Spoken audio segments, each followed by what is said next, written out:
नमस्कार, आप सभी का स्वागत मिड डे प्राइम में। मैं हूं मुकुल शर्मा।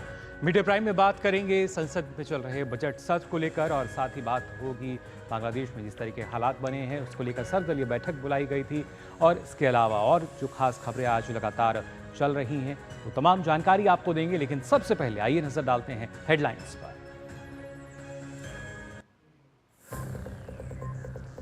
लोकसभा में गृह मंत्री अमित शाह ने वामपंथी उग्रवाद को लेकर विपक्ष के सवाल का दिया कड़ा जवाब। कहा, कोई भी राज्य नहीं चाहेगा कि वामपंथ खत्म करने के लिए बंगाल जैसा मॉडल हो लागू।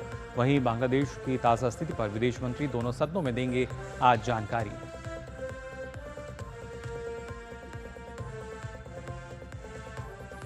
बांग्लादेश की स्थिति पर संसद में हुई सर्वदलीय बैठक। रक्षा और विदेश मंत्री समेत विभिन्न दलों के नेता रहे मौजूद। मुद्दे पर सभी का सर्वसम्मत समर्थन।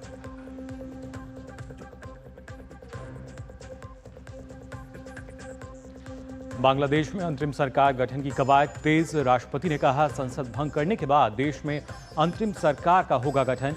नोबेल पुरस्कार विजेता डॉक्टर मोहम्मद यूनुस को बना सकते हैं अंतरिम सरकार का मुख्य सलाहकार।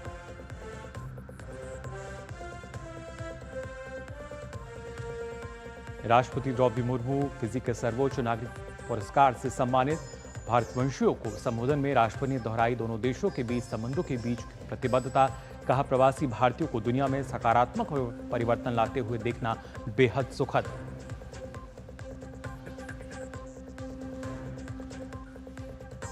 और पेरिस ओलंपिक में भारतीय हॉकी टीम के फाइनल में पहुंचने के इरादे बुलंद। आज सेमीफाइनल में जर्मनी से होगा सामना। भाला फेंक स्पर्धा के क्वालिफिकेशन में नीरज चोपड़ा भी आज उतरेंगे मैदान में। दमदार प्रदर्शन की उम्मीद।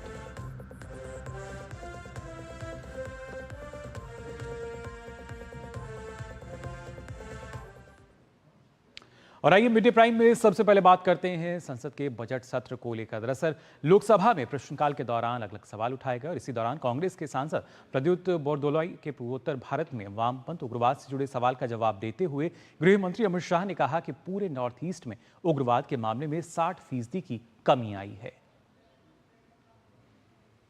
वामपंथी उग्रवाद के क्षेत्रों के अनुसार ही नॉर्थ ईस्ट में भी हिंसा के सारे हेड के अंदर लगभग 60% से ज्यादा हिंसा की कमी पूरे नॉर्थ ईस्ट में हुई है।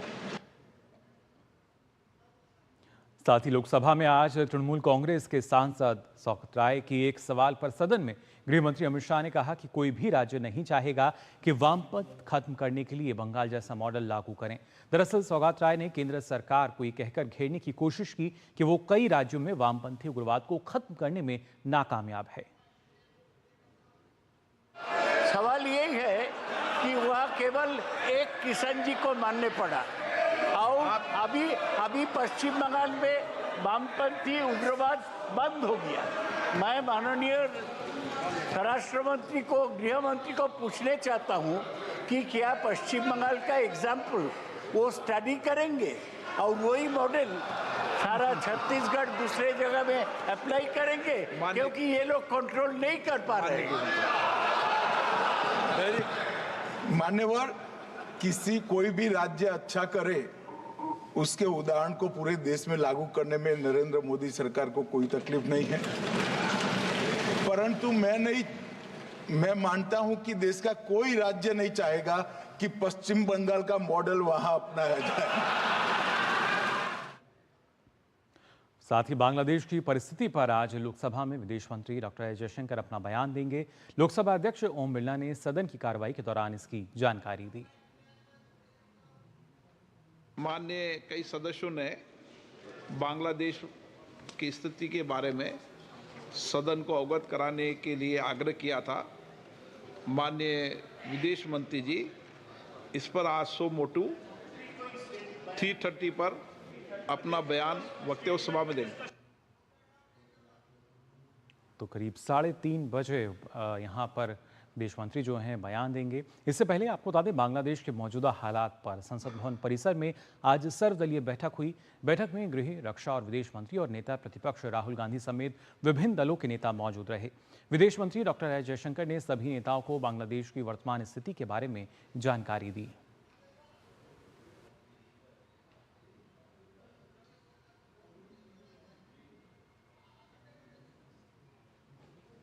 तो जो वर्तमान स्थिति बनी हुई है उसको लेकर यहाँ जानकारी दी इस सर्वदलीय बैठक में विदेश मंत्री डॉक्टर एस जयशंकर ने। संसद के बजट सत्र के दौरान आज दोनों सदनों की बैठक से पहले एक सर्वदलीय बैठक आयोजित की गई थी। इस बैठक की जानकारी देते हुए विदेश मंत्री डॉक्टर एस जयशंकर ने सोशल मीडिया प्लेटफॉर्म पर जानकारी साझा की। विदेश मंत्री ने बताया कि आज संसद में आयोजित सर्वदलीय बैठक में बांग्लादेश में चल रहे घटनाक्रम के बारे में जानकारी दी, जो सर्वसम्मत समर्थन और समझदारी प्रदान की गई, उसकी सराहना करता हूं। तो जाहिर तौर पर इस सर्वदलीय बैठक की अगर बात की जाए, माना जा रहा है कि एक तरीके से जो आम सहमति है वो इस पर बनी है, लेकिन और क्या इस पर लगातार इस पूरे मामले में क्या क्या जानकारी निकल कर आई है, आज सुबह से भी अगर बात की जाए इस पर और जानकारी के लिए आइए सीधा रुख कर लेते हैं। हमारे संवाददाता ऋषि जो हैं वो फिलहाल हमारे साथ जुड़ चुके हैं। ऋषि, जानना चाहेंगे आपसे, जिस तरीके से लगातार हालात बने हुए हैं बांग्लादेश में, उसको लेकर विदेश मंत्री ने जानकारी दी। सर्वदलीय बैठक जो है वो बुलाई गई थी सुबह 10 बजे करीब। क्या कुछ इस बैठक में रहा, क्योंकि जाहिर तौर पर विदेश मंत्री ने जो एक्स पे अपना संदेश लिखा है उससे तो यही एक बात निकल कर आ रही है कि शायद एक सहमति जो है वो बनती हुई नजर आई है। देखिए, जहाँ तक हमारे पड़ोसी मुल्क बांग्लादेश के बाद जो स्थितियाँ उभरी हैं, उसके बाद भारत जो कि एक घनिष्ठ मित्र है बांग्लादेश का, और ऐसे में वहाँ पर जो भी घटनाक्रम है हम उससे अछूते नहीं रह सकते जी। और इस मामले में जो पहल सरकार की तरफ से की गई थी, उस पहल का सबसे सकारात्मक प्रभाव आज संसद में जो सर्वदलीय बैठक बुलाई गई उसमें देखने को मिला। सर्वदलीय बैठक में सभी दलों के नेताओं ने, नेता प्रतिपक्ष राहुल गांधी समेत तमाम पार्टियों के नेताओं ने शिरकत की, जिसमें विदेश मंत्री, रक्षा मंत्री सहित तमाम जो सरकार के मंत्री थे वो मौजूद रहे। और इस पूरी की पूरी बैठक में सबसे बड़ी बात यही रही कि विदेश मंत्री के बयान जो उन्होंने दिया है अपने एक्स हैंडल के माध्यम से कि जो सर्वसम्मति से जो मुद्दे उठाए गए थे सर्वदलीय बैठक में और जो उन्होंने ब्रीफ किया अपोजिशन को, उस पर उन्होंने कहा कि उनका जो सकारात्मक रुख है उसकी वो सराहना करते हैं। यानी कि हम इस बात को इस्टेब्लिश करते हैं एक मैच्योर डेमोक्रेसी यानी कि प्रगाढ़ लोकतंत्र के माध्यम से कि हम किसी भी बाहरी जो मुद्दा होता है देश से बाहर का, उस समय हम एक साथ एकजुटता के साथ खड़े होते हैं। और संसद में इस बैठक का बुलाया जाना इस बात का संकेत है कि सरकार सभी राजनीतिक दलों को साथ लेकर चलना चाहती है। जिस तरीके से खबरें हैं कि अब चूंकि ये प्रोटोकॉल भी है एक तरीके से जब संसद चल रही होती है और ख़ास तौर से जब विदेशों से जुड़ा हुआ मसला होता है और यहाँ तो मसला हमारे पड़ोसी मुल्क के साथ है, तो ऐसे में इसका पूरा जो पूरी जानकारी है, पूरा जो बयान है वो संसद के दोनों सदनों में आएगा। जो खबरें हैं उसमें सबसे पहले राज्यसभा में और उसके बाद लोकसभा में विदेश मंत्री अपने बयान के माध्यम से पूरी वस्तु स्थिति को सदन के सामने रखेंगे और इस मसले में अब तक क्या क्या हुआ है, क्या क्या होने की संभावना है और सरकार इस पूरे मसले पर क्या सोचती है और इसके अंतर्राष्ट्रीय प्रभाव क्या होंगे, इन सब की विस्तृत जानकारी मुझे लगता है सदन के पटल पर वो अपने बयान के माध्यम से रखेंगे। और पूरे के पूरे घटनाक्रम पर जो विपक्ष ने सरकार के साथ मिलकर जो बातें रखी हैं, मुझे लगता है उसके बाद जो सुबह की मीटिंग और बयान के बीच में जो घटनाक्रम रहा है उसकी सरकार ने भी उसकी समालोचना की होगी। उसके बाद ये बयान होगा, हमारी पूरी वस्तु स्थिति को स्पष्ट करेगा। जी बिल्कुल ऋषि, और काफ़ी महत्वपूर्ण, क्योंकि ना सिर्फ जो दोनों देशों की एक लंबी सीमा है जो कि मिलती है, और उसके बाद जैसा आपने कहा कि क्योंकि अभी सदन की कार्रवाई चल रही है और ऐसे में ज़रूरी था कि जो अलग अलग दल हैं उनके साथ भी बातचीत की जाए, तो जाहिर तौर पर वो एक सार्थक बातचीत हम अभी तक मान के चल रहे हैं, जो कि अपने आप में काफ़ी सकारात्मक जिस तरह का संदेश विदेश मंत्री ने अपने एक्स पर लिखे संदेश में दिया है। और करीब शायद 2:30 और 3:30 बजे का समय अभी दिया गया है जब विदेश मंत्री इस पर और ज़्यादा जानकारी देंगे। बिल्कुल, देखिए दोनों सदनों के लिए जो समय है वो जो बिजनेस है उसके रिवाइज लिस्ट में शामिल कर लिया गया है और जो संसद की जो कार्यवाही है जब उसमें हम किसी भी चीज़ को शामिल करते हैं सरकार की तरफ से आता है तो ये तय होता है कि उस समय बयान दिया जाएगा। और इस बयान के दौरान जिस तरीके से हम जानते हैं कि विपक्ष के साथ जो बैठक बुलाई गई है और इसमें जहाँ तक जो तमाम एस्पेक्ट्स हैं एक पड़ोसी मुल्क के नाते हमारे, चूँकि वहाँ लंबी, जैसे कि आपने बताया कि एक लंबी सीमा है और दोनों देशों के बीच जो संबंध रहे हैं, प्रगाढ़ संबंध रहे हैं और दोनों देशों के बीच में जो पीपल टू पीपल कॉन्टैक्ट हैं, इन सब चीज़ों को यहाँ पर रेखांकित किया जाएगा। क्योंकि हम आइसोलेशन में नहीं रह सकते हैं और ऐसे में पड़ोसी मुल्क के नाते जो हमारी जिम्मेदारियां हैं उसको हम अब तक किस तरीके से हमने निभाया है और आज स्थिति क्या है और आगे वस्तु स्थिति के हिसाब से हम कैसे आगे बढ़ेंगे, ये पूरी जानकारी मुझे लगता है सदन में विदेश मंत्री के द्वारा रखी जाएगी। बिल्कुल, ज़ाहिर तौर पर एक जिम्मेदारी का जो निर्वहन है वो होता हुआ अभी तक देखा गया और देखना होगा और क्या कुछ जानकारी इसमें निकल कर आती है। फिलहाल बहुत बहुत शुक्रिया ऋषि आपका हमारे साथ जुड़ने के लिए। तो हमारे संवाददाता बता रहे थे कि क्या आज खासतौर से सर्वदलीय बैठक की बात की जाए तो तमाम अलग अलग दलों के जो नेता थे वो मौजूद, केंद्रीय मंत्री इस बैठक में मौजूद थे और इस पर और ज़्यादा जानकारी जो है विस्तार से वो विदेश मंत्री देंगे सदन में। फिलहाल मिड डे प्राइम में हम यहाँ रुक रहे हैं एक छोटे से ब्रेक के लिए, जल्द हाजिर होते हैं।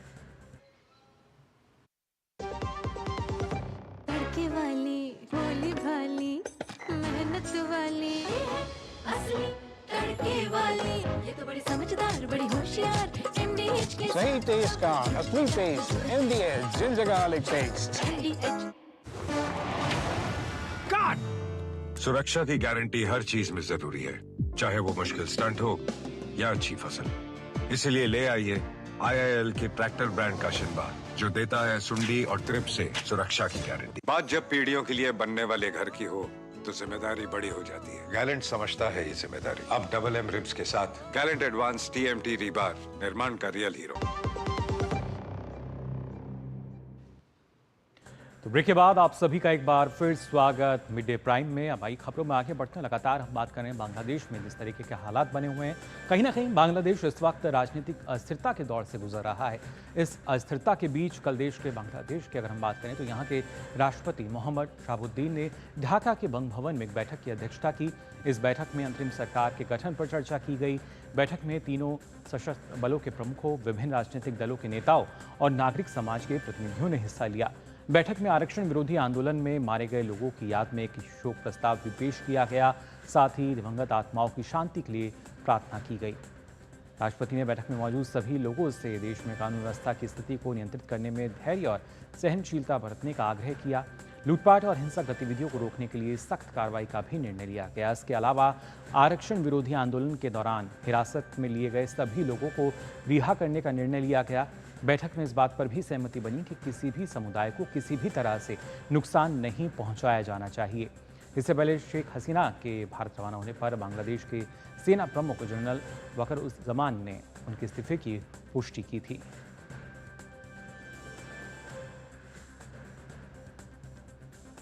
तो वहीं अगर बात की जाए, दरअसल प्रदर्शनकारी छात्र नेताओं ने नोबेल पुरस्कार विजेता मोहम्मद यूनुस का नाम सलाहकार प्रमुख के रूप में प्रस्तावित किया है। छात्र आंदोलन के प्रमुख समन्वयक नाहिद इस्लाम ने आज इस संबंध में एक वीडियो संदेश दिया और अपनी बात रखी। छात्र आंदोलन के समन्वयकों का दावा है कि यूनुस इस भूमिका को निभाने के लिए उन्होंने सहमति जताई है। वहीं बांग्लादेश के सेना प्रमुख आज इस संबंध में छात्र नेताओं से मुलाकात करेंगे।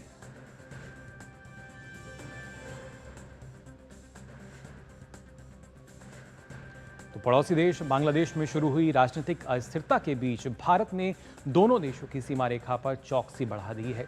साथ ही भारत बांग्लादेश पेट्रोल सीमा को बंद कर दिया गया है। भारत से बांग्लादेश गए सभी ट्रक चालकों को BSF ने वापस भारत बुला लिया है। पेट्रोल सीमा पर सभी को 500 मीटर दूरी पर ही रोका जा रहा है और BSF को हाई अलर्ट पर रखा गया है।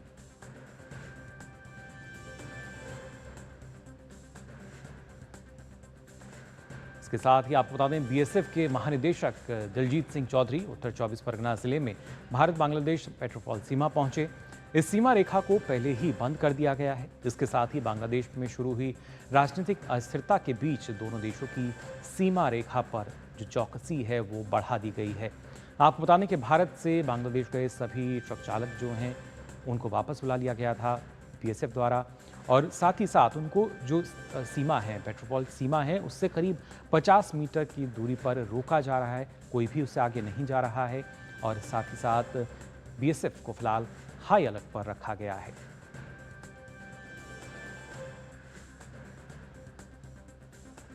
तो बांग्लादेश की अगर बात की जाए, किस तरीके के हालात फिलहाल बने हुए हैं और ख़ासतौर से क्योंकि लगातार हम आपको बता रहे हैं कि बांग्लादेश और भारत की जो सीमा है, एक लंबी सीमा साझा करते हैं दोनों देश, तो ऐसे में उस लिहाज से सुरक्षा व्यवस्था जो है उसमें किसी तरह की चूक ना हो। चौकसी जो है वो लगातार बढ़ती जा रही है और यही एक बड़ी वजह जिस वजह से बीएसएफ को हाई अलर्ट पर रखा गया है। साथ ही एहतियातन तौर पे अगर बात की जाए तो जो ट्रक थे जो कि गए हुए थे उस तरफ उनको वापस बुलाया गया है और अब किसी को भी इस बॉर्डर पे, क्योंकि पेट्रापोल बॉर्डर जो है उसको बंद किया गया है, करीब 500 मीटर पहले ही हर किसी को यहाँ रोक दिया गया है। चौकसी लगातार बढ़ती जा रही है सेना द्वारा भी। और फिलहाल इस बारे में और ज़्यादा जानकारी के लिए हमारे साथ हमारे संवाददाता अमृतपाल भी जुड़े हैं और साथ ही साथ एक खास मेहमान हमारे साथ जुड़ी हैं स्मृति एस पटनायक जी हैं, शोधकर्ता हैं IDSS से। बहुत बहुत स्वागत स्मृति आपका भी। सबसे पहले अमृत आपके पास आना चाहूँगा, क्या ताज़ा स्थिति बनी हुई है बांग्लादेश की अगर बात करें तो? देखिए स्थिति ये है कि ढाका की स्ट्रीट्स पर अभी लोग एकत्रित हैं। हालांकि ऐसी कोई वायलेंस की खबर नहीं आ रही है, पर लोग एकत्रित हैं क्योंकि कर्फ्यू आज सुबह 6 बजे हटा लिया गया था। लोगों में एक सेंस ऑफ जुबिलेशन है कि शेख हसीना फाइनली रिज़ाइन कर गई, क्योंकि उनकी डिमांड आते आते, हालांकि वो स्टूडेंट मूवमेंट कोटा के अगेंस्ट शुरू हुई थी, बाद में एक कैंपेन बन गई कि शेख हसीना प्रधानमंत्री के पद से इस्तीफा दें। जो राजनीतिक स्थिति है उसमें आर्मी चीफ और प्रेसिडेंट मीटिंग्स होल्ड कर रहे हैं। कल प्रेसिडेंट ने मीटिंग में कहा था कि पार्लियामेंट को भंग किया जाएगा और एक इंटरिम गवर्नमेंट जल्द लाई जाएगी। तो आर्मी चीफ ने आज फिर अपील की है कि लोग शांति बनाए रखें और पेशेंट रहे। वो एक ट्रांजिशन गवर्नमेंट या एक इंटरिम गवर्नमेंट जल्द स्थापित करने की कोशिश कर रहे हैं। कई लोगों से बातचीत चल रही है इस सिलसिले में, सिविल सोसाइटी से भी बातचीत चल रही है, पॉलिटिकल लीडरशिप से भी बातचीत चल रही है। अब देखना ये होगा कि उस जो इंटरिम गवर्नमेंट होगी उसके कॉन्टूअर्स क्या होंगे। क्या ये एक नॉन पॉलिटिशियन गवर्नमेंट होगी जिसमें पॉलिटिशियंस को बाहर रखा जाएगा, क्योंकि अगर वो ऑपोजिशन पार्टी जैसे BNP या जमात इस्लामी के लोग लेके आते हैं तो क्या अवामी लीग को बाहर रखा जाएगा। अवामी लीग अगर लाते हैं तो लोगों का जिस प्रकार का गुस्सा था अवामी लीग के खिलाफ, और वो कल देखा प्रधानमंत्री के इस्तीफे के बाद भी जिस तरह से वैंडलिज्म हुई शेख मुजीब के स्टैचू को लेकर, प्रधानमंत्री के आधिकारिक निवास पे जिस तरह की वैंडलिज्म हुई और उनके होम मिनिस्टर या शेख हसीना के होम मिनिस्टर का घर जला दिया गया, तो अवामी लीग के खिलाफ एक गुस्सा है। तो वही सलाह मशवरा अभी चल रहा है। जी बिल्कुल, ज़ाहिर तौर पर जो जनता का गुस्सा है वो यहाँ देखने को मिला और उसका भी रौद्र रूप खासतौर से डॉक्टर स्मृति आपसे भी समझना चाहेंगे, क्योंकि जिस तरीके से राजनीतिक अस्थिरता जो है वो फिलहाल बांग्लादेश में बनी हुई है। इस बीच अगर देखा जाए, क्योंकि अंतरिम सरकार की जो बात कही जा रही है, क्या माना जाए किस तरीके से जो स्थिति है, पहली कोशिश ये है कि उसको नियंत्रण में किया जाए? उनका जिस तरह इस्तीफा हुआ वो ऑब्वियसली आर्मी के दबाव से हुआ, जबकि बहुत सारे लोग बोल रहे हैं कि अच्छा भाग गई, लेकिन भागने का बात नहीं है, उनको प्रेशराइज किया गया और रेजिग्नेशन दे। और मतलब ऑब्वियसली रेजिग्नेशन के बाद उनका खुद का सेफ्टी चैलेंजिंग होता अगर वो बांग्लादेश में रुकते। तो इसीलिए नियरेस्ट जो था इंडिया, और इंडिया में वो लैंड किए और यहाँ से जो मीडिया में जो रिपोर्ट आ रही है और कहीं जाने का उनका इरादा है। उनका बेटा है, बेटी है, शायद उनके पास वो जा सकते हैं। लेकिन ये जो मूवमेंट है जिसको बताया जा रहा है स्टूडेंट मूवमेंट, वो मैं ये बोलूँगी कि 17 तारीख के बाद ये स्टूडेंट मूवमेंट नहीं था। उसमें ज़्यादातर political parties specially Jamaat Islami शामिल हो गए थे। इसीलिए आप ये जो वैंडलिज्म का बात हुई, मुजीब का स्टैच्यू और जो गौरव भवन में हुआ, ये रिफ्लेक्शन है कि स्ट्रीट मतलब नॉट स्टूडेंट्स। अब देखिए ये जो अभी तस्वीर दिखा रहे हैं उसमें तो आधा लोग मुझे स्टूडेंट जैसा नहीं दिख रहे हैं, mostly youth. It became a youth movement जहाँ पे पॉलिटिकल पार्टीज का जितना यूथ थे वो लोग भी ज्वाइन किए। डॉक्टर स्मृति, यानी जो प्रदर्शन था पहले उसमें ज़रूर छात्र हमें नज़र आ रहे थे, क्या मानना आपका कि उसके बाद इस प्रदर्शन का कहीं ना कहीं राजनीतिकरण हुआ और उसी वजह से हालात इस तरह के नज़र आए?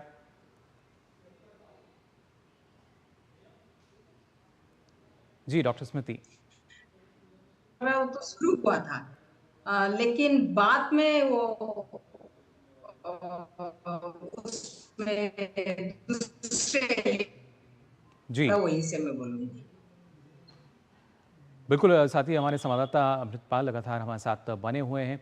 अमृत, जिस तरीके से आप बता रहे थे जो ताज़ा स्थिति बनी हुई है, क्योंकि अंतरिम सरकार पर यहाँ लगातार विचार विमर्श किया जा रहा है, राष्ट्रपति ने इसका बयान दिया था और कहीं ना कहीं जो सेना प्रमुख हैं उनका भी यही कहना था कि अब कोशिश यही है कि लोग जो हैं उनको और समझाया जाए, स्थिति को किसी तरह पहले नियंत्रण में किया जाए और उसके बाद जहाँ तक बात है शासन की उस पर आगे फिर बात बनेगी कुछ।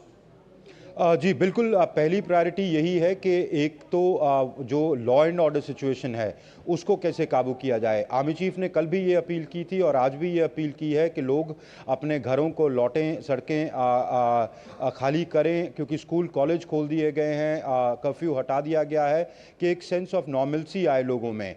और उन्होंने ये भी आश्वासन दिया that we will live up to your promise, कि जो फौज है वो किसी तरह की पॉलिटिकल पोजीशनिंग नहीं लेगी। फौज जो लोगों का की जो जनमत है उसको रिस्पेक्ट करते हुए एक इंटरिम हुकूमत को काबिज करेगी, जो इंटरिम हुकूमत लोगों की एस्पिरेशंस पर खरी उतरे। उस इंटरिम हुकूमत का ये भी काम होगा कि जैसे ही एक किस्म की राजनीतिक स्थिरता आती है, इंतखाबात या इलेक्शंस जल्द से जल्द करवाए जाएं और उसका माहौल बनाया जाए, क्योंकि बीएनपी ने पिछली इलेक्शंस में पार्टिसिपेट नहीं किया था। तो कल जब राष्ट्रपति शहाबुद्दीन ने कुछ फैसले लिए खालिदा जिया को हाउस अरेस्ट से छोड़ने का, अब ये भी बात खबर आ रही है कि जमात इस्लामी पर बैन पे जो बैन लगाया गया था उसको भी रिव्यू किया जाए। जो एक्सेसेस हुए, करीब 300 लोग मरे, उनको इन्वेस्टिगेट किया जाएगा कि वो सब कैसे हुआ एक एक इंसिडेंट में। तो एक तरीके से मिलिट्री का जो पर्पस लग रहा है, एक तो कि लॉ एंड ऑर्डर रिस्टोर हो, दूसरी एक इंटरिम गवर्नमेंट आए, और तीसरा जो लोगों का एक सेंटिमेंट है, लोगों का एक इमोशन है, उसको कैसे काबू करके या उसको कैसे नियंत्रण में लाकर इसको इस पूरी स्थिति को नॉर्मलसी की तरफ लेके जाया जाए।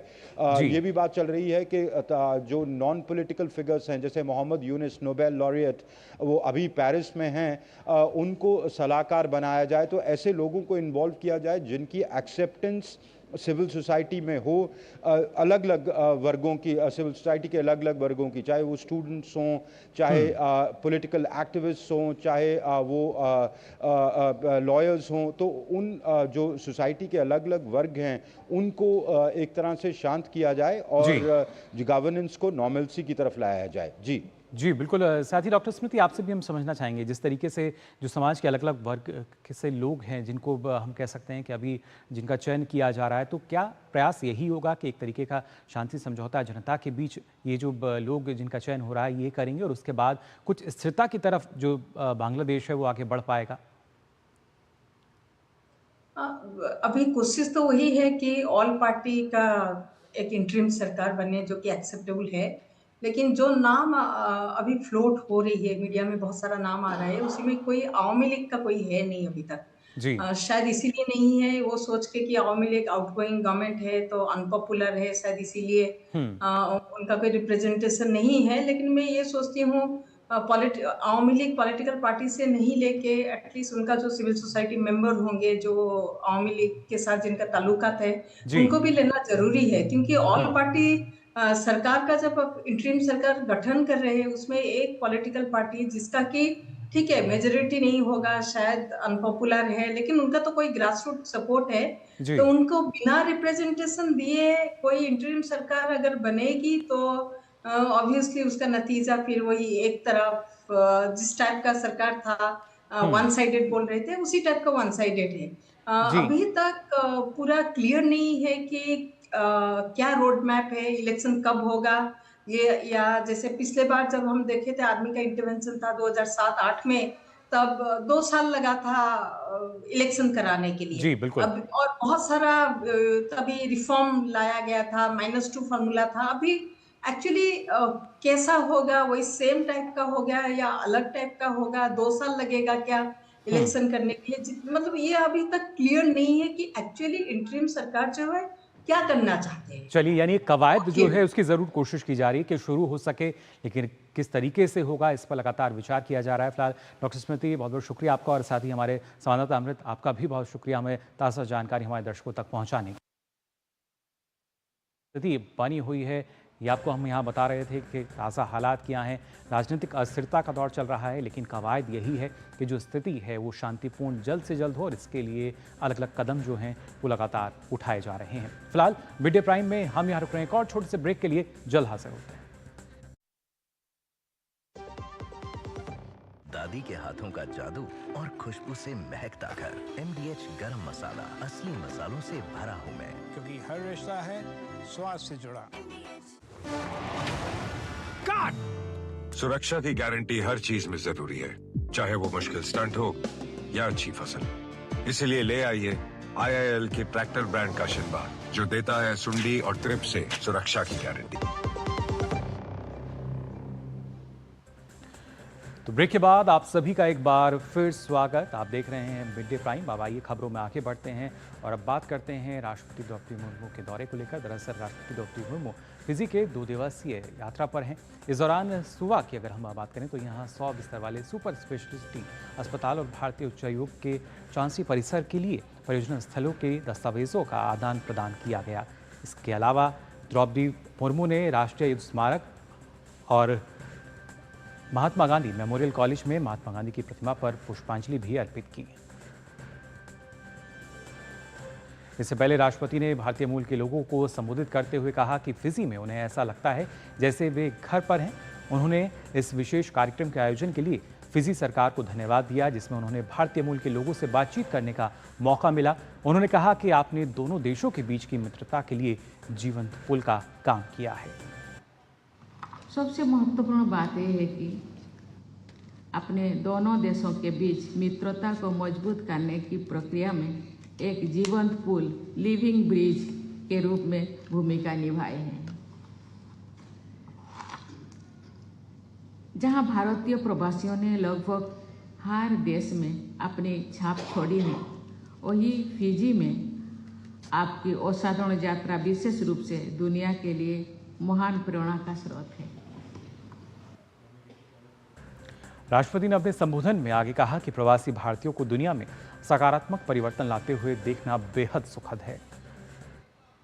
भारत के राष्ट्रपति के रूप में दुनिया भर में हमारे प्रवासी भारतीयों द्वारा लाए गए सकारात्मक बदलाव को देखना मेरे लिए बहुत गर्व की बात है। मैं बहुत खुश हूँ।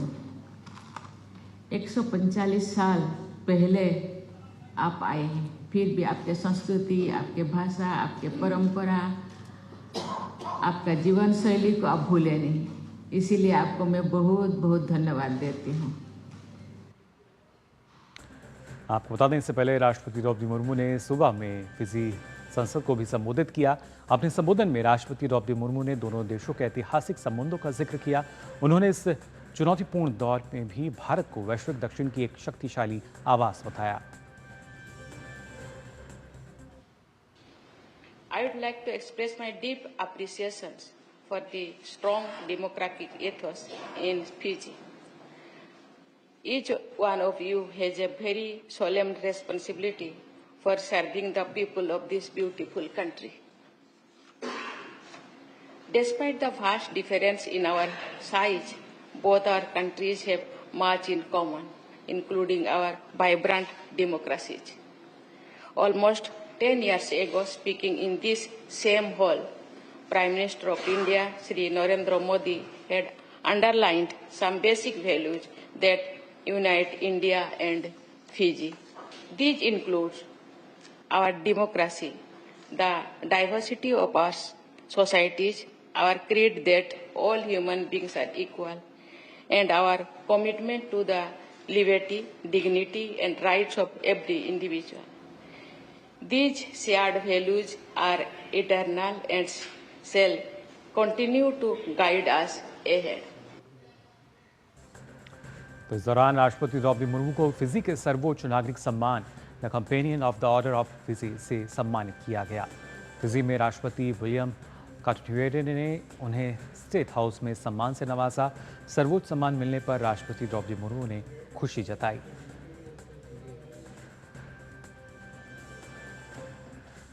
साथ ही राष्ट्रपति मुर्मू को फिजी गणराज्य के सैन्य बल ने गार्ड ऑफ ऑनर दिया।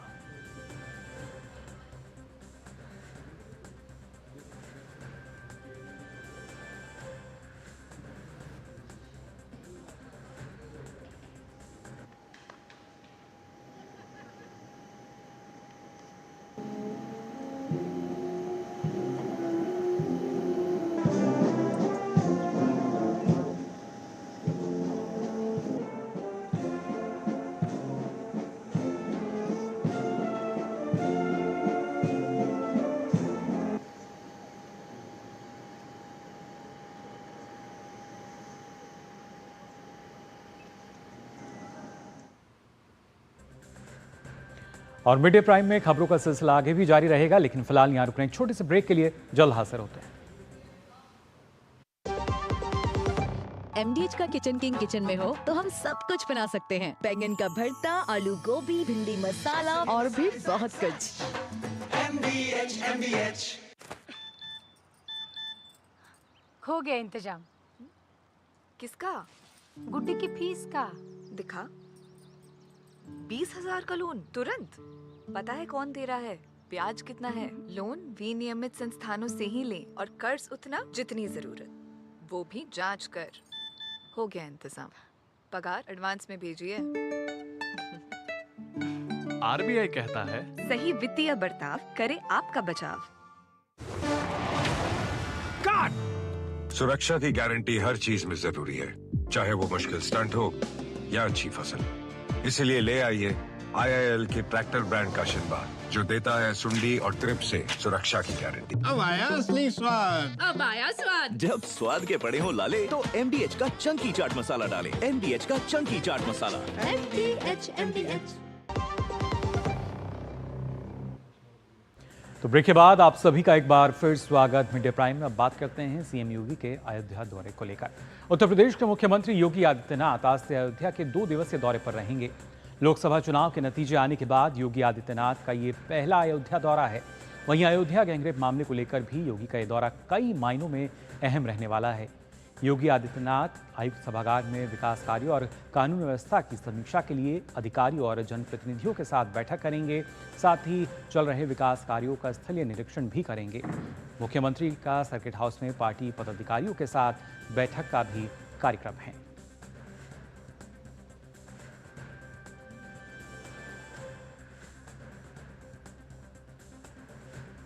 आगे बढ़ते हैं खबरों में। उत्तराखंड की अगर बात की जाए तो यहाँ के केदारनाथ धाम से लोगों को सफलतापूर्वक रेस्क्यू कर लिया गया है।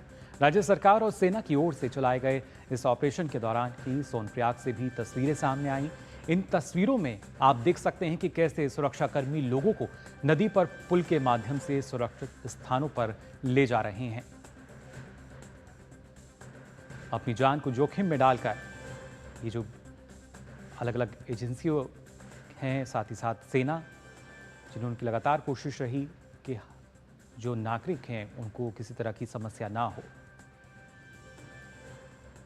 वहीं अमरनाथ यात्रा के लिए तीर्थयात्रियों का एक और जत्था कड़ी सुरक्षा व्यवस्था के बीच श्रीनगर के पंथा चौक आधार शिविर से बालटाल और पहलगाम मार्गों के लिए रवाना हुआ। तीर्थयात्रियों ने सुरक्षा व्यवस्था को लेकर कहा कि पर्याप्त सुरक्षा व्यवस्था की गई है। खाने से लेकर रहने का इस यात्रा में पूरा प्रबंध किया गया है और साथ ही साथ एनडीए व सुरक्षा बलों की तैनाती की गई है। बहुत अच्छा व्यवस्था है, मैंने सब कुछ मैंने बहुत खुश में हो रहा है, कोई प्रॉब्लम नहीं हुआ। बेस्ट व्यवस्था है सर जी, सबसे सेफ्टी है, हमारे जवानों के लिए सबसे अच्छा है। हम सबके यात्रा का मंगलमय शुभकामनाएं करते हैं, सब स्वस्थ रहे, सब विश्व का कल्याण हो, यही हमारी कामना है, भोले बाबा की दुआ है। यहाँ पर बहुत अच्छा है, बाबा अमरनाथ का दर्शन के लिए यहाँ पर बहुत रहने का खाने का बहुत व्यवस्था ठीक ही है। रास्ते में व्यवस्थाएं अभी तक तो सब बढ़िया मिली हैं और यहाँ पर भी व्यवस्थाएं बहुत अच्छी है। सुरक्षा की पूरी व्यवस्था यहाँ पर देखने को मिल रही है, खाने पीने की भी ऐसी कोई दिक्कत यहाँ पर रही नहीं है। और बात करते हैं हिमाचल प्रदेश की। दरअसल यहाँ पर 3 स्थानों पर आई बाढ़ के बाद लापता लोगों को ढूंढने का कार्य आज 6वें दिन भी जारी है। आपको बता दें कि कल दोपहर रामपुर के समेत क्षेत्र में शुरू हुई बारिश के चलते सर्च ऑपरेशन को रोकना पड़ा था। क्षेत्र में आज सुबह से हल्की बारिश हो रही है। ऐसे में सर्च ऑपरेशन को फिर शुरू किया गया है। लगभग हर जगह मलबा हटा लिया गया है, पर लापता लोगों का सुराग नहीं मिला है। समेत क्षेत्र के अलावा सतलुज नदी के आसपास चल रहे सर्च अभियान में अभी तक कुछ शवों को बरामद किया गया है। इन शवों की अब तक पहचान नहीं हो पाई है। इस बीच प्रशासन भी प्रभावितों की मदद के लिए भरपूर प्रयास कर रहा है। मंडी से लोकसभा सांसद और अभिनेत्री कंगना रनौत आज राज्य के रामपुर जिले के प्रभावित इलाकों का दौरा करेंगी।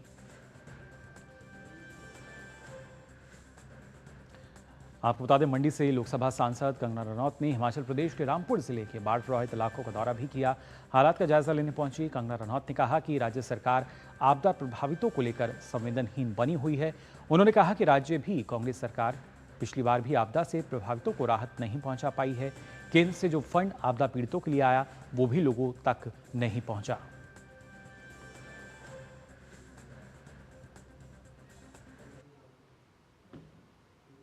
जो राज्य सरकार की जो हालत है वो तो सबको पता ही है कि राज्य सरकार की क्या हालत है। पिछली बार के जो विस्थापित है उन सबको ये प्रॉमिस किया था कि 7-7 लाख रुपया जो कि केंद्र से फंड आया था, 7-7 लाख रुपया सबको देंगे। तो क्या मिला? वो 7 लाख रुपया नहीं मिला। तो देखिए, तो मेरा कहने का यही मतलब है कि ये जो राज्य सरकार की ये जो करतूत है और इनकी जो ये अमानवीय जो इनकी जो करतूतें हैं, इनके दिल में कोई दया नहीं है, इनके दिल में कोई भाव नहीं है। कि मैं देख रही हूँ कि गांव के लोग खुद अपने हाथों से अपने पुल बना रहे हैं। नरेंद्र मोदी जी अवश्य ही, इसमें कोई दो राय नहीं है, नरेंद्र मोदी जी पैकेज भेजेंगे। उन्होंने पिछली बार भी भेजा था 1800 करोड़ का पैकेज भेजा था उन्होंने, अब भी भेजेंगे वो, और वो जाएगा सुक्खू जी को। लेकिन क्या वो विस्थापितों को देंगे? वो जो है उसकी मैं कहूंगी कि एक स्पेशल इंक्वायरी बिठाई जाए इन पे। और आइए बात करते हैं असम की राजधानी गुवाहाटी की, जहां भारी बारिश से जल भराव हो गया है। जल भराव से लोगों का जीवन अस्त व्यस्त हुआ है। वहीं जलमग्न सड़कों के बीच लोगों को आवाजाही में दिक्कतों का सामना करना पड़ रहा है।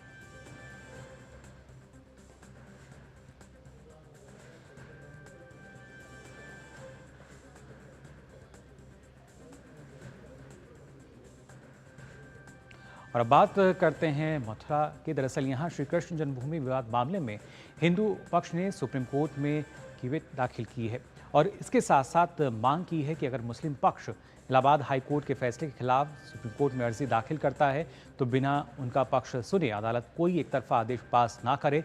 इलाहाबाद हाई कोर्ट ने 1 अगस्त को दिए फैसले में मुस्लिम पक्ष की आपत्ति को खारिज करते हुए हिंदू पक्ष की ओर से दायर मुकदमों को सुनवाई लायक माना था।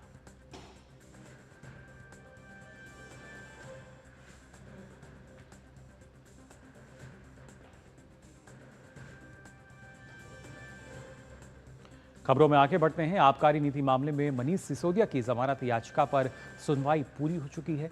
सुप्रीम कोर्ट ने आदेश सुरक्षित रखा है। फिलहाल सिसोदिया करीब 18 महीने से जेल में बंद हैं।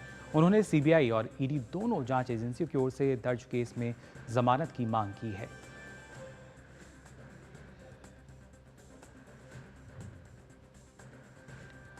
और इसके साथ ही फिलहाल मिड डे प्राइम में हम यहां रुक रहे हैं। एक और छोटे से ब्रेक के लिए जल्द हाजिर होंगे। आप देखते रहिए डीडी न्यूज।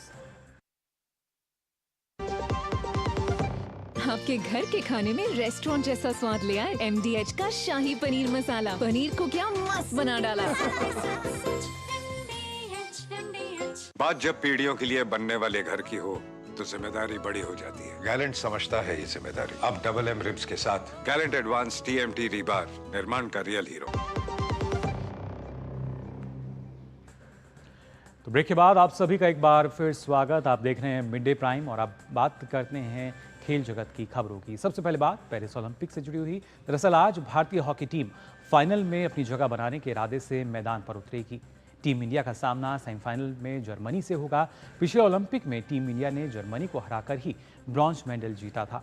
इस बार हॉकी के धुरंधरों को जर्मनी से चुनौती सेमीफाइनल में मिलेगी। ओलंपिक में हॉकी की सबसे सफल टीम भारत ने एक बार फिर पदक की तरफ अपने कदम मजबूती से बढ़ा दिए हैं। टीम इंडिया ने लगातार दूसरे ओलंपिक के सेमीफाइनल में पहुंचकर पदक जीतने की उम्मीदों को बरकरार रखा है। पेरिस ओलंपिक में अब तक भारतीय हॉकी टीम का शानदार प्रदर्शन देखने को मिला है।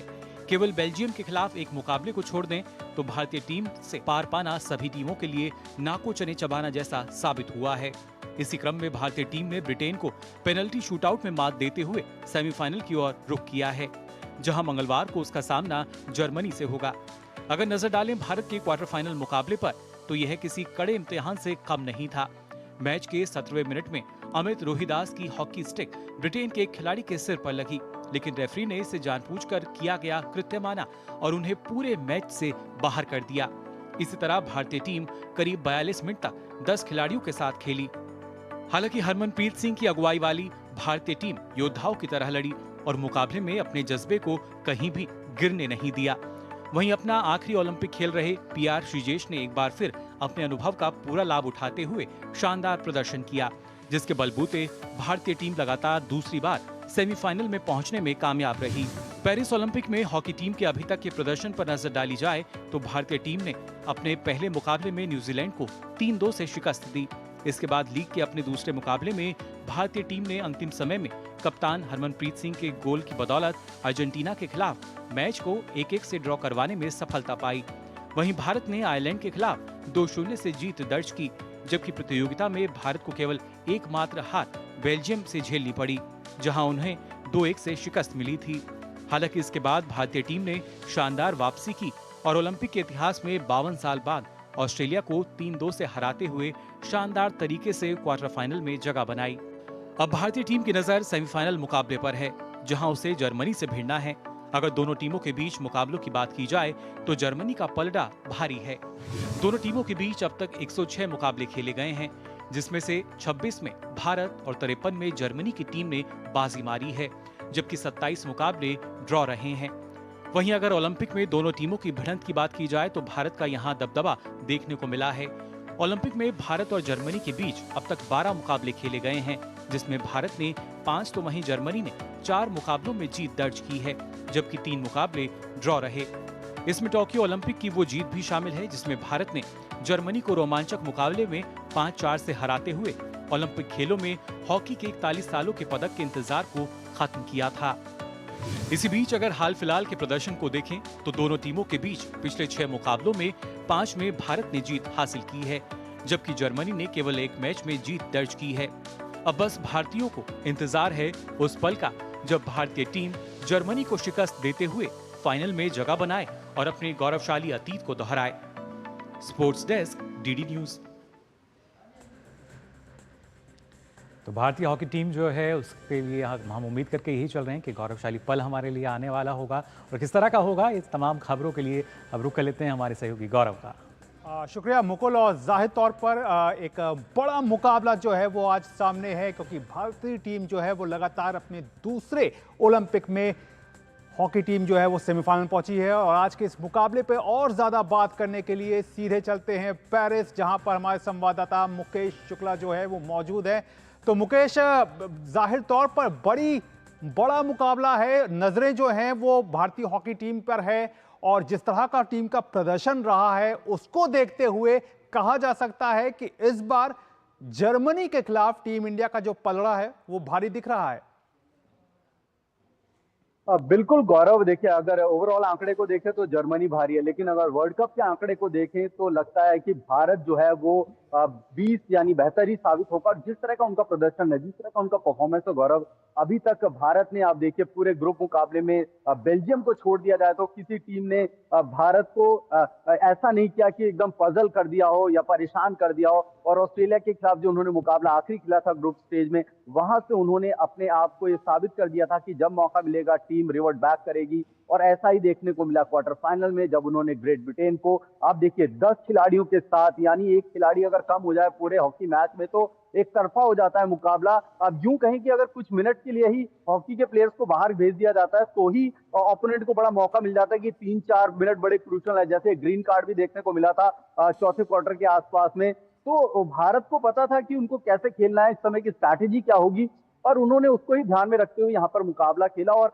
जैसे कोच ने रणनीति बनाई थी, शानदार रणनीति और शानदार वहां पर परफॉर्मेंस जो भारतीय टीम ने डी के अंदर करी, चाहे आप देखिए कितना उनका अटैक जो था वो बढ़ गया था, क्योंकि उन्हें पता था 10 खिलाड़ी हैं, ये मौका नहीं चूकना है। लेकिन मुझे लगता है कि यहाँ से अब जर्मनी को ये पता लग गया होगा, और भारतीय टीम उम्मीद कर रही थी कि जर्मनी से उनका मुकाबला फाइनल में होगा, लेकिन पहले ही आ गए तो कोई बात नहीं। उन्होंने कहा कि हम तैयार हैं उनसे भिड़ने के लिए। श्रीजेश, हरमनप्रीत, मनप्रीत, मुकेश, ये वो तमाम खिलाड़ी है जिनके पास अच्छा खासा अनुभव है और काफी समय से टीम के साथ खेल रहे हैं। जर्मनप्रीत भी यहाँ पर मौजूद है, तो एक अच्छा मैच देखने को मिलेगा, एक अच्छा स्पेक्टेटर होगा, एक अच्छा मुकाबला होगा। बहुत सारे लोग कल से मिल रहे हैं। टिकट्स यहाँ पे भी हिंदुस्तान की तरह बातें कर रहे हैं कि क्या कोई टिकट्स अवेलेबल हो सकती है। अगर आज के मुकाबले की बात करें तो क्या आपको लग रहा है कि अमित रोहितदास का ना होना एक बड़ा झटका जो होगा वो टीम इंडिया के लिए है? देखिए, उनका ना होना डेफिनेटली खलेगा, लेकिन अब आपको इससे बाहर निकलना पड़ेगा, क्योंकि उन पे जो बैन लगा है वो तो एक मैच का लग ही चुका है। तो ये खेल है, इसमें गौरव कई बार ऐसा देखा जाता है, बड़े बड़े खिलाड़ियों को इसका सामना करना पड़ता है, लेकिन टीम जो है वो कैपेबल है खेलने के लिए। उनके पास खिलाड़ी है, बेंच स्ट्रेंथ अच्छी है, और बढ़ा हुआ मनोबल जो है वो आपका आत्मविश्वास बढ़ाता है, और इसी आत्मविश्वास के बल पर आप सेमीफाइनल आए, और इसी आत्मविश्वास के बल पर आप फाइनल में जाएंगे। रंग भी बदलेंगे, इतिहास भी बदलेंगे, और इतिहास दोहराने की दहलीज पर आप पहुंचेंगे। तो ये हॉकी टीम को पता है, और जब वो कल मिल रहे थे, जो ने परसों बात कर रहे थे लोगों से, तो बता रहे थे कि मतलब बहुत अच्छे से उन्होंने तैयारी की हुई है। अब आज दिन किसका होता है ये देखना होगा गौरव, लेकिन मुझे तो लगता है कि भारत का जो मनोबल है, जो भारत का खेलने का तरीका है, निश्चित तौर पर परिणाम बदलते दिखाई देंगे। जाहिर तौर पर जिस तरह का मनोबल है और जिस तरह का प्रदर्शन भारतीय हॉकी टीम जो है वो इस ओलंपिक में दिखा रही है, उससे यही बात कही जा सकती है कि शायद भारतीय टीम जो है वो 1980 के बाद एक बार फिर से ओलंपिक के फाइनल में जगह बनाने में कामयाब हो। बहरहाल आपने तमाम जानकारी दी, इसके लिए आपका बहुत बहुत शुक्रिया। वहीं टोक्यो ओलंपिक के स्वर्ण पदक विजेता नीरज चोपड़ा जैवलिन थ्रो में क्वालिफिकेशन राउंड में आज उतरेंगे। नीरज चोपड़ा को क्वालिफिकेशन राउंड में ग्रुप बी में रखा गया है। यह मैच भारतीय समय अनुसार दोपहर 3:20 पर शुरू होगा। जैवलिन थ्रो के क्वालिफिकेशन राउंड में ही भारत के किशोर जैना भी मैदान पर उतरेंगे। आज भारतीय पुरुष टेबल टेनिस टीम भी राउंड ऑफ 16 का मैच खेलने कोर्ट पर उतरेगी। भारत के हरमीत देसाई, मानव विकास ठक्कर और अचंता शरद कमल की टीम जो है वो अपनी चुनौती पेश करेगी। वहीं एथलेटिक्स में भारत की किरण पहल एथलेटिक्स में महिलाओं की 400 मीटर रेपचेस राउंड में खेलती नजर आएंगी। उधर भारतीय महिला पहलवान विनेश फोगाट 50 किलोग्राम भार वर्ग में अपने अभियान की शुरुआत करेंगी। ये मैच दोपहर 3 बजे से शुरू होगा। विनेश अगर ये मैच जीतती हैं तो वे आज ही क्वार्टर फाइनल और सेमीफाइनल के लिए मैट पर उतरेंगी। लक्ष्य सेन मलेशिया के ली जी जिया से हारकर बाहर हो गए और ब्रॉन्ज मेडल जीतने से चूक गए।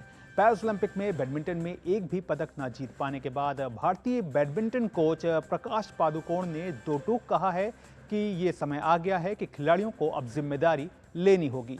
उन्होंने कहा कि सरकार और फेडरेशन ने अपना काम किया है, खिलाड़ियों को जिम्मेदारी लेने और अपने आप से पूछने की जरूरत है कि क्या वो पर्याप्त प्रदर्शन कर पा रहे हैं।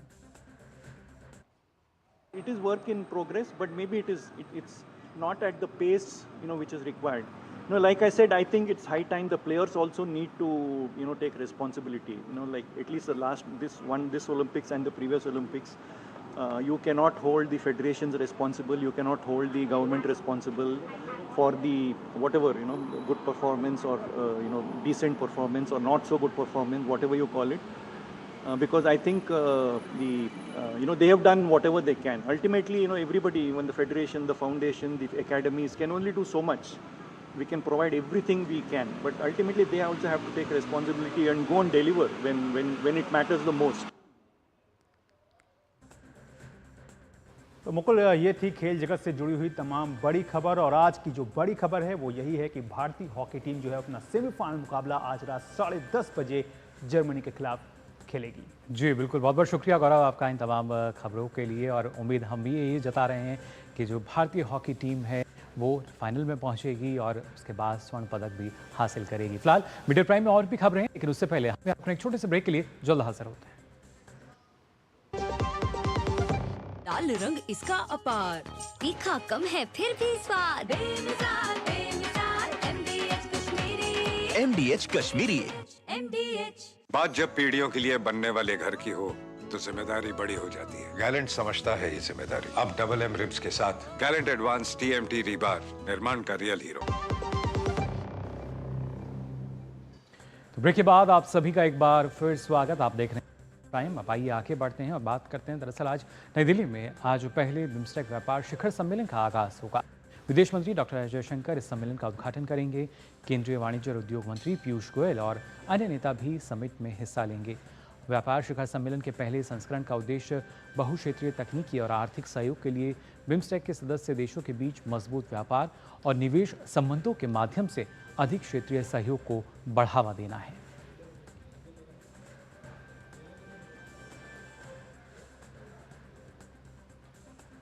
और इसके साथ साथ भारतीय अर्थव्यवस्था के लिए एक और अच्छी खबर। दरअसल लगातार बढ़ती अर्थव्यवस्था को लेकर सकारात्मक रिपोर्ट्स का सिलसिला जारी है। फाइनेंशियल कंसल्टेंसी और ऑडिट सर्विस देने वाली कंपनी डेलॉयट इंडिया ने कहा है कि मजबूत आर्थिक बुनियादी ढांचे और घरेलू नीति सुधारों में निरंतरता से चालू वित्त वर्ष में भारत की अर्थव्यवस्था 7 से 7.2% की दर से बढ़ने की उम्मीद है। डेलॉयट की रिपोर्ट के मुताबिक केंद्रीय बजट 2024-25 की कई पहलों से आपूर्ति पक्ष की मांग में सुधार, मुद्रास्फीति पर अंकुश लगाने और विशेष रूप से ग्रामीण क्षेत्रों में उपभोक्ता खर्च को बढ़ावा देने में मदद मिलेगी। डेलॉयट इंडिया की अर्थशास्त्री रूमकी मजूमदार ने कहा कि वर्ष के पहले 6 महीनों में अनिश्चितता के दौर के बाद भारत दूसरी छमाही में मजबूत वृद्धि दर्ज करेगा।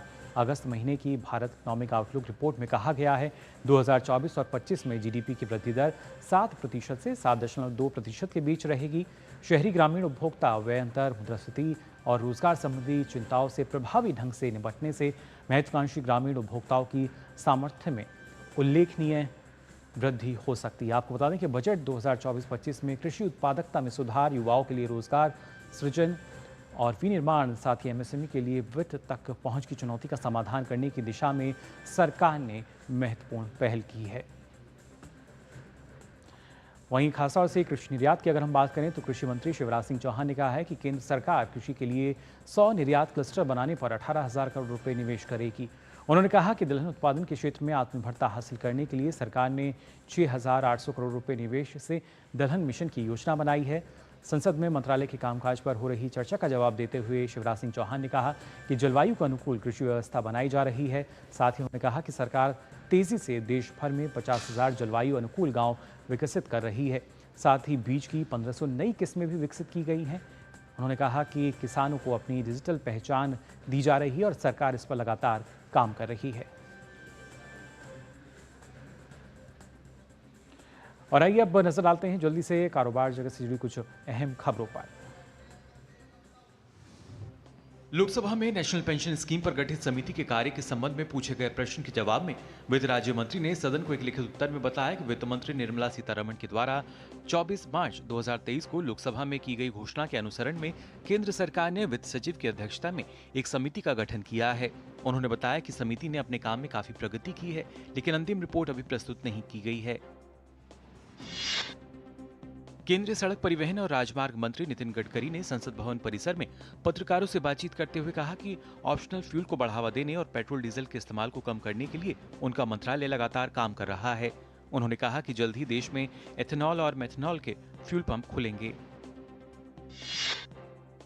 अदानी एनर्जी सॉल्यूशंस ने QIP के जरिए 8,373 करोड़ रुपए जुटाए। ये देश के बिजली क्षेत्र में सबसे अधिक हैं। QIP को निवेशकों के एक विविध समूह के आधार सौदे के आकार से लगभग 6 गुना बोलियां लगीं। इनमें पहली बार भारत में प्रवेश करने वाले उपयुक्तता केंद्रित अमेरिकी निवेशक, सॉवरेन वेल्थ फंड, प्रमुख भारतीय म्यूचुअल फंड और बीमा कंपनियां शामिल थीं। सार्वजनिक क्षेत्र की दूरसंचार कंपनी MTNL ने बैंक कर्ज लौटाने में 422.05 करोड़ रुपए की चूक की है।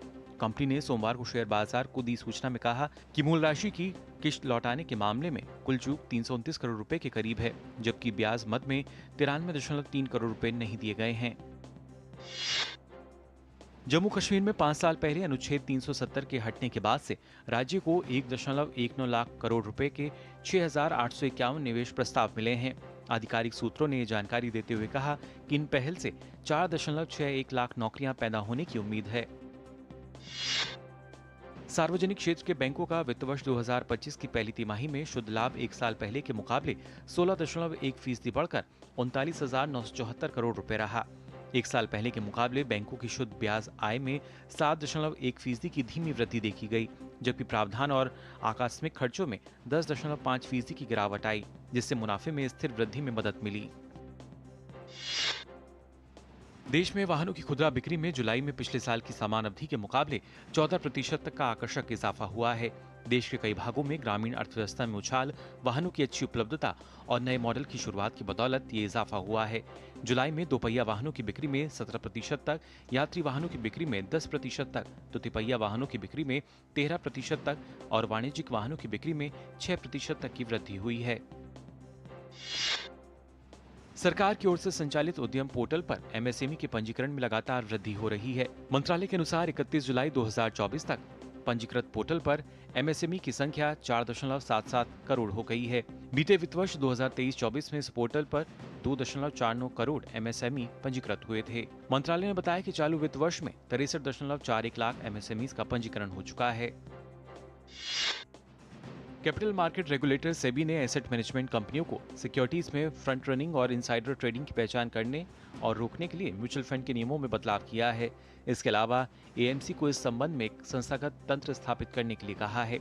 साथ ही एएमसी को विसल ब्लोअर तंत्र स्थापित करने का भी निर्देश दिया है।